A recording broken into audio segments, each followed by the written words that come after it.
Teme. Italijanska glumica Monica Bellucci doputovala juče u Trebinje, gde će snimati novi film Emira Kusturice Na mlečnom putu. Reč je o univerzalnoj ljubavnoj priči, rođenoj u ratu, koja se mogla dogoditi bilo gde u svetu, u bilo kom ratu.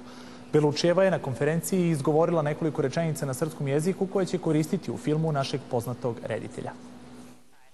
Raspoložena i nasmejana, italijanska glumica doputovala je u Hercegovinu juče oko 17 sati, a sa aerodroma u Dubrovniku do hotela Platani, gde od sela dovezli su je u crnom Mercedesovom džipu.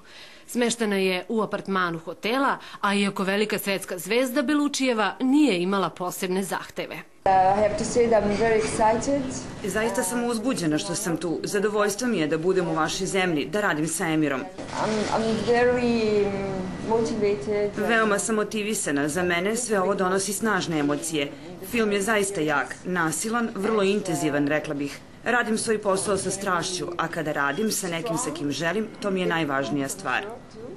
Za potrebe filma italijanska glumica je morala da nauči nekoliko reči na srpskom jeziku, što je, kako kaže, nije bilo lako. A evo i kako to zvuči. Očuzela babu, oprla joj kozu, nahranila je i ona me pita jesi li ti jela.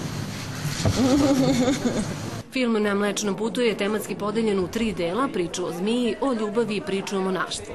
Emir Kusturica, koji igra i glavnu mušku ulogu u filmu, naveo je da nije imao dileme u vezi sa izborom glavne ženske uloge. Zašto Monika?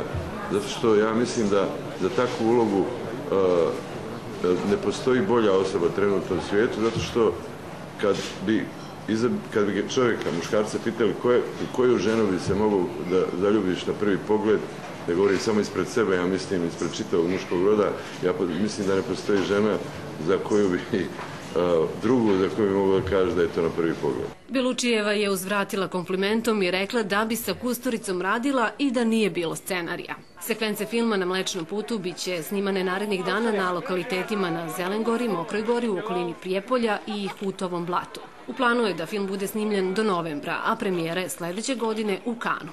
Za ovaj film scenariju su pisali Emir Kusturica i njegova ćerka Dunja.